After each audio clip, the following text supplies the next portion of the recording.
Hello friends, मैं मुकेश मेडवाल एक बार फिर से अपने यूट्यूब चैनल पर आप सबों का हार्दिक स्वागत और अभिनंदन करता हूं। उम्मीद करता हूं कि आप सब स्वस्थ होंगे, कुशल होंगे। और आज के इस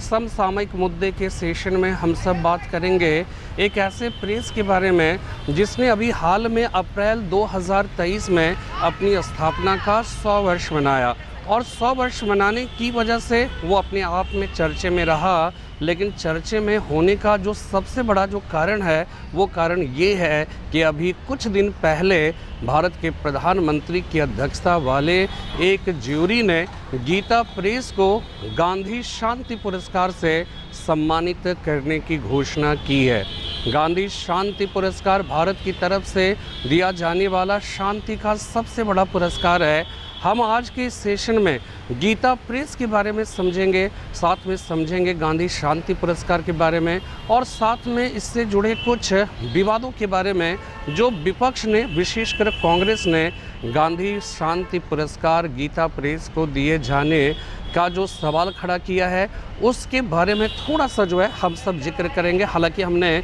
आपको शुरू में ही बताया कि जब इस तरह की घटनाएं घटित होती हैं या इस तरह का कोई भी समाचार जब प्रकाश में आता है तो हम सबको उसके विवाद के उन पहलुओं में नहीं जाना है जो कि राजनीतिक तौर तरीकों के दृष्टिकोण से किया जाता है, बल्कि हमें उसके उन पहलुओं पे जाना है जो हमें एग्जामिनेशन के दृष्टिकोण से बहुत ही जानकारी हासिल करनी है, या फिर कह सकते हैं कि अपने आप में उसके चर्चे में होने की वजह से उससे जुड़े हुए जो तथ्य, जो अवधारणा है वो अपने आप में प्रासंगिक हो जाता है, महत्वपूर्ण हो जाता है। और इसी वजह से आज के इस वीडियो में हम सब बात करेंगे गीता प्रेस के इतिहास के बारे में। हम सब साथ में बात करेंगे गांधी शांति पुरस्कार के बारे में। तो चलिए सबसे पहले हम लोग गीता प्रेस की बात करते हैं। गीता प्रेस की अगर हम फाउंडेशन की बात करें, अगर हम उसकी नींव की बात करें तो यह नींव जो है 1920 ईस्वी में रखी गई थी। और कहाँ पे? कलकत्ता में, चूरू राजस्थान के एक बहुत ही प्रसिद्ध, कह सकते हैं कि जो धार्मिक व्यक्ति थे जिनका नाम था जय दयाल गोयनका। उनका बारंबार जो है कलकत्ता में अपने व्यापार के सिलसिले में आना जाना होता था। उनको गीता बड़ा ही जो है कह सकते हैं कि एक आध्यात्मिक पुस्तक और बहुत ही पसंदीदा पुस्तक था। और उनको लगता था कि गीता से हमें जो है एक सामान्य सी ज़िंदगी जीने के लिए जिस फिलॉसफी ऑफ लाइफ की आवश्यकता पड़ती है वो गीता से हमें प्राप्त हो सकता है। इसलिए जब कलकत्ता में गए तो वहाँ पर उनका अपना व्यापार का एक गद्दी था, वहाँ पर बैठते थे और वहाँ पर सत्संग भी करते थे। यानी कि व्यापार करने के साथ साथ वो सत्संग भी किया करते थे। और साथ में कहा जाता है कि धीरे धीरे क्या हुआ कि उनके जो संसर्ग जो अच्छे लोगों से थे उनकी संख्या जो है बढ़ने लगी। और तब वहीं पर किसी एक व्यापारी के गोदाम को उन्होंने जो है किराए पे लिया और उसे गोविंद भवन नाम दिया। और वहीं से क्या हो जाता है कि एक प्रकार से गीता और जो हिंदू धर्म की जो पुस्तकें हैं उन पुस्तकों का विवरण, उसका वाचन जो है वो क्या है कि प्रारंभ होने लगा। फिर इसके बाद क्या हुआ कि वो जो गीता की पुस्तकें हैं वो जहाँ से प्रकाशित करते थे, उस समय चूँकि अंग्रेज़ों का शासन था और अंग्रेज़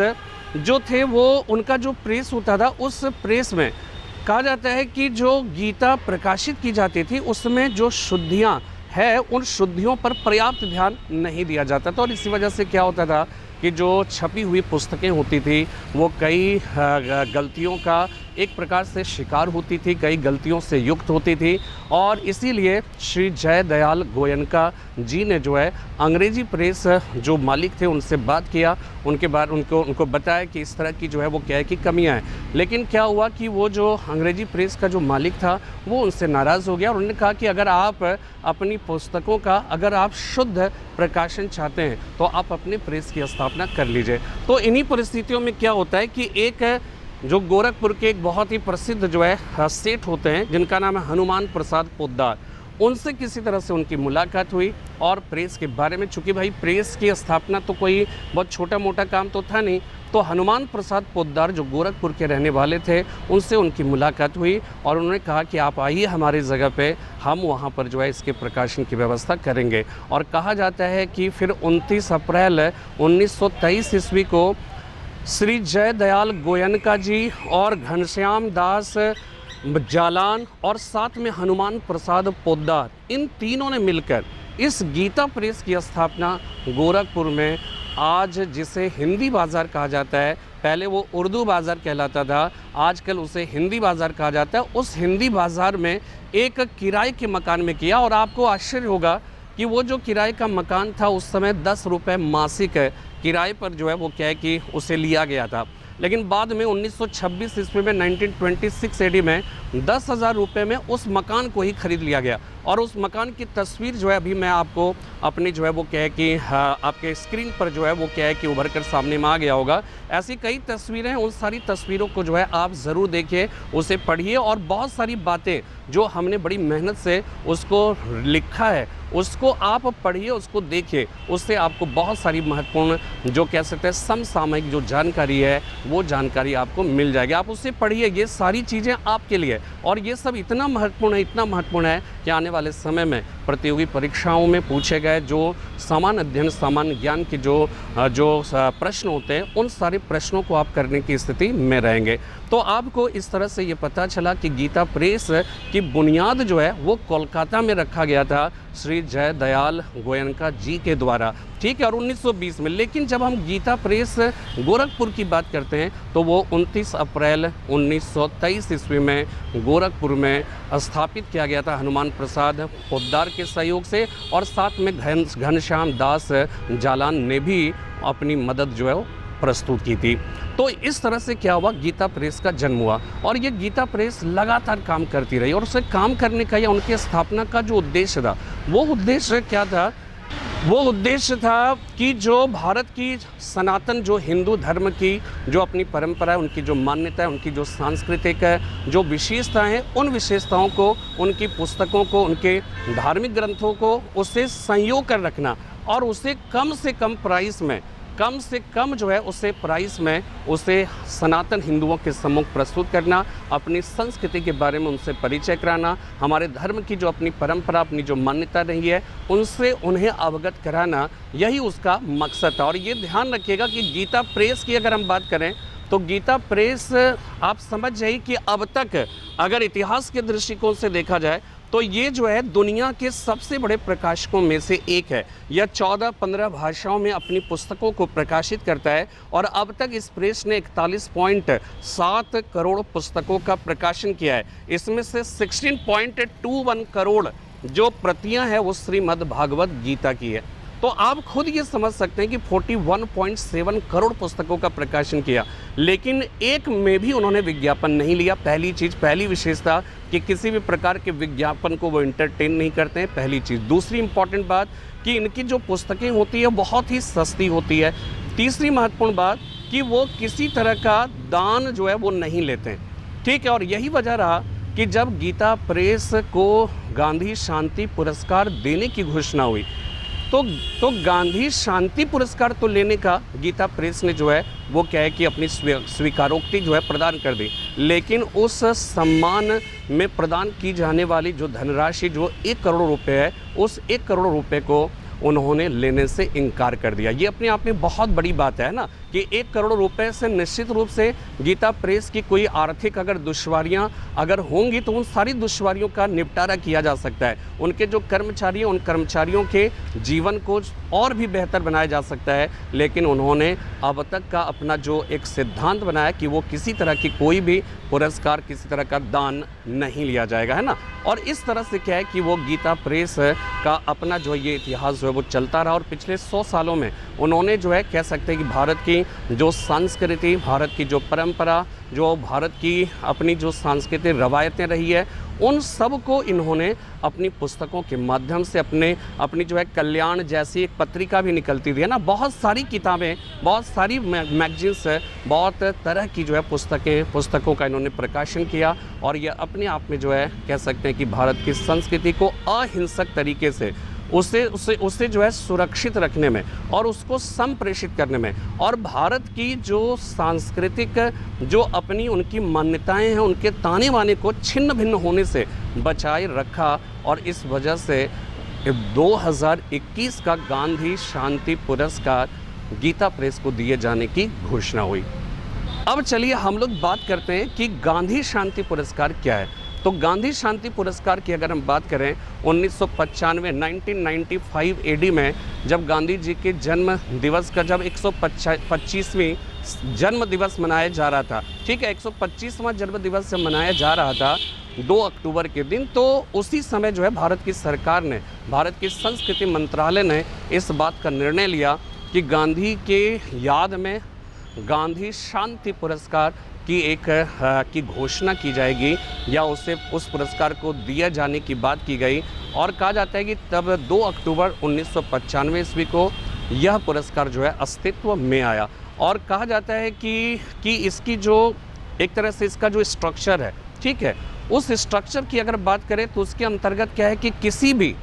व्यक्ति को, किसी भी प्रकार की संस्था को जो कि देश और काल से परे हो, ठीक है, यानी कि कोई ज़रूरी है कि भारत के अंदर ही गांधीवादी तरीक़ों से जो अपने विचारों का संप्रेषण करते हैं, जो कह सकते हैं कि देश के ताने बाने को जो जोड़ कर रखते हैं। तो गांधी तो एक ऐसे शख्स हैं जिनका कि आप ये कह सकते हो जिनके विचार किसी देश और काल के सीमा में बंधे हुए नहीं हैं, बल्कि वो सार्वभौम महत्व रखते हैं। उनका अपना एक यूनिवर्सल जो है इम्पोर्टेंस है, यूनिवर्सल उनकी रेलिवेंसी है। तो इस वजह से क्या है कि दुनिया में भी अगर गांधी जी के शांति, अहिंसा, उनके जो सत्य और मतलब कह सकते हैं कि इस तरह की जो विचारधारा उनकी थी, उन विचारों को जो भी संप्रेषित करते हैं, जो भी उसका जो है कह सकते हैं उसका किसी न किसी रूप में उसका उस विचारों के तले जो है दुनिया में मानव की सेवा कर रहे हैं, ऐसे सभी लोगों को पुरस्कृत जो है वो किया जाता है। और इसी वजह से क्या होता है कि 2 अक्टूबर 1995 में